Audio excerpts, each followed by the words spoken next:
Jimmy, it's the 1800s, an exciting time to be alive. Why don't you get out there and explore the world? Gee whiz, Mom, thanks. This place is amazing. Where am I? Why, you're in France, my boy. Here we come up with wacky new ways of running a country. Liberty, equality, fraternity. Whoa, welcome to the United Kingdom. Here we invented the train. Whoa, aboard! Holy smokes! You're in a German factory, my friend. Here we harness fire and coal to create all these sexy lederhosen. This is incredible! I can't wait to see where I'll end up next. Where am I? You're in Russia. Have I gone back in time? No, this is just how it is. Are you a farmer? Worse. Technically my landlord owns me, which makes me a serf. I'm scared. You should be, because I haven't eaten in 4 days, and you look pretty tasty. Hey, Jimmy, how are your travels? I hate you!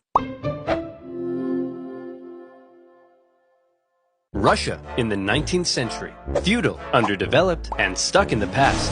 While the rest of Europe had been modernizing and improving their citizens' lives, Russia's rulers were taking a different approach. My lord, we're falling behind the rest of Europe. It's time to industrialize, give the people rights, and share your power.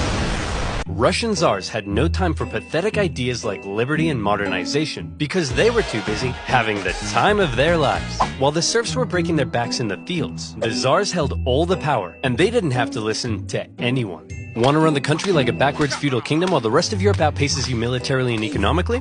Go right ahead. Want to keep the people uneducated so they don't get any ideas? There's no one to stop you. Want to keep exporting grain even when there's a massive famine causing hundreds of thousands to die? That is your God-given right. While all of this was great for the Tsar, if you were literally anybody else, it probably sucked because Russia was falling behind. If they were to keep up with Europe, they'd need a strong ruler with some big ideas. Oh look, here comes one now. Hey everyone, it's me, Tsar Alexander II, and I've got some big news. I'm releasing you all from your serfdom. You're all free. Yes! Yep, I'm the best. Oh, there is one thing though. I spoke to your local lords and they weren't happy about losing all their free labor. So as a compromise, you're all gonna have to pay them back a near impossible amount of money for the next 49 years. Expect your lives to barely change. Okay, bye. Now I know what you're thinking. This Tsar Alexander II seems like a pretty cool guy. He's trying to reform the country and get Russia on the right path. Everyone must love this guy, right? Wrong.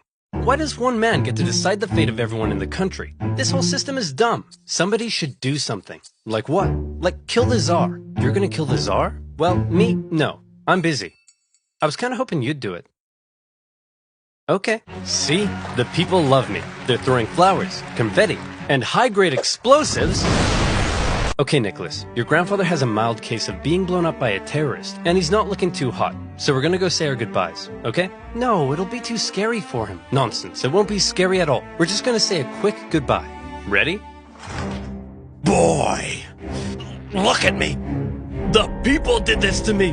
And one day, they'll do it to you! See? Wasn't scary at all. So Alexander II was dead, but luckily, they had another Alexander lying around, Alexander III, and he felt his dad's reforms had weakened the Tsar's authority. Russia was massive, and as a result, had many ethnic minorities. Non-Russians? More interested in their own cultural heritage than in loving me? Isn't it great? So much beautiful culture and diversity in our great nation. Alexander thought all these minorities should be a little more Russian, and thereby loyal to him. So he repressed religious minorities. He repressed non-Russians. He introduced the Okhrana, a secret police force that repressed anybody who thought having a Tsar was dumb. If Alexander II was the great reformer, Alexander III was the great repressor. Now that's how you run a country. Hey Dad? Ugh, great. It's my son Nicholas, who I like to call a girly girl because he's so weak and pathetic. When are you gonna grow up?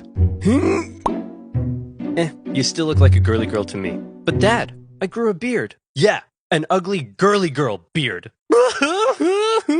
If Nicholas was to one day be Tsar, he needed his dad to teach him how to run the country. But his dad instead suggested that Nicholas go somewhere else. So Nicholas went to Japan, got an edgy dragon tattoo, had his head sliced off by a policeman, and then came home. Now will you teach me how to rule? I suppose it's time. Okay, there's a lot you need to know before becoming Tsar. Uh-oh.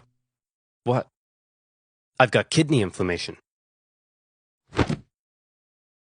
Oh no! Upon his father's death, a totally unprepared Nicholas II ascended to the